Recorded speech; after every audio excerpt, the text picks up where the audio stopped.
Time called, "They want their cover back."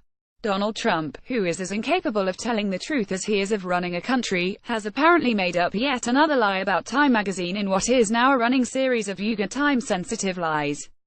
On Friday, the unhinged President of the United States took time out from various Twitter wars with various people to start one with Time magazine, bizarrely posting that he took a pass at being named Time's Man Person of the Year. Either Trump's just really as dumb as we always feared, or he's out to break a record for lying, in 280 characters or less.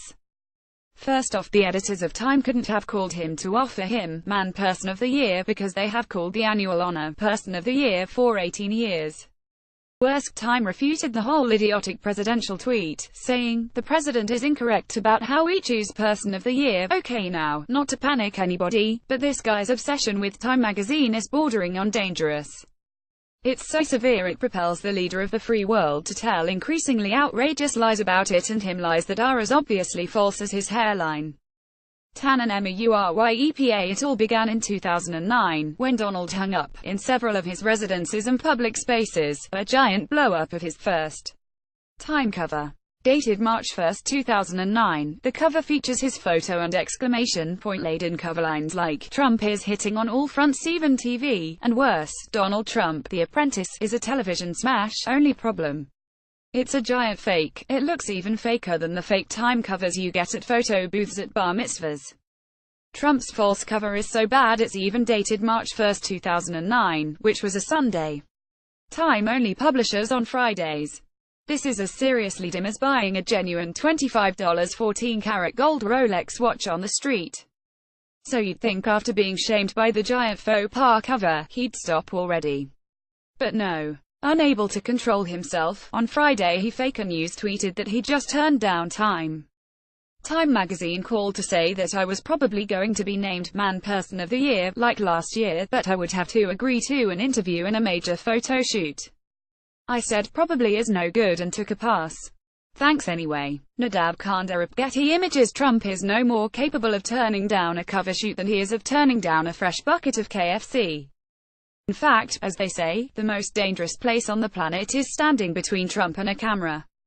Meantime, Trump actually was Time's Person of the Year last year. But hey, in other years so were Stalin, Hitler and Putin. Oh, and as for the Time Man Person thing, that's because Donald has said that it only should be Man of the Year, even if it's a woman. How about Main of the Year? That's one he'd always win.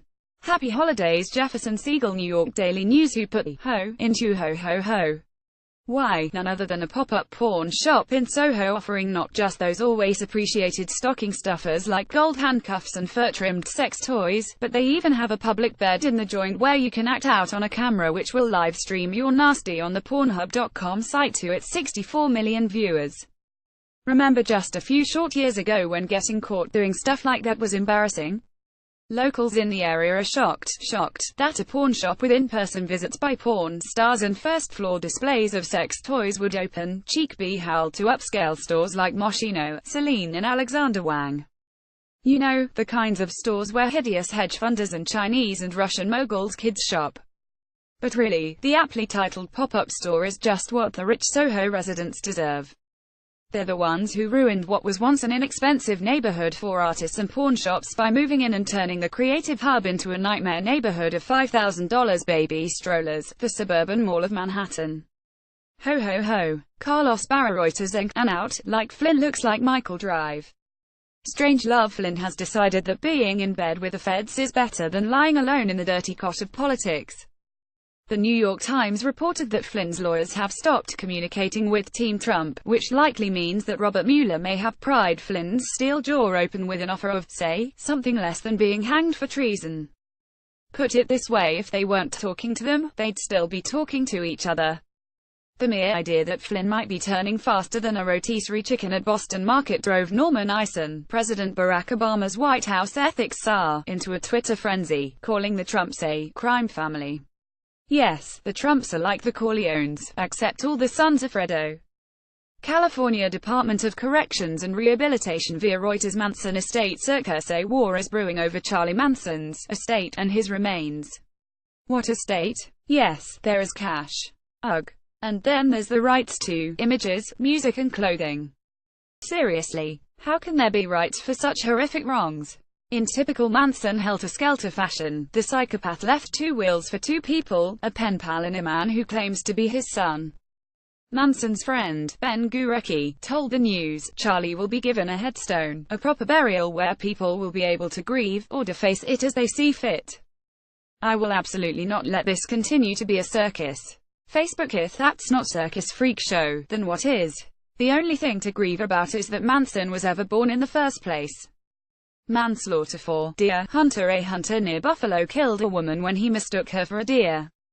How clueless do you have to be to mistake a two-legged woman walking her dogs for a deer? You'd have to be totally clueless, not to mention a lawbreaker to boot. Was this just a terrible accident? No.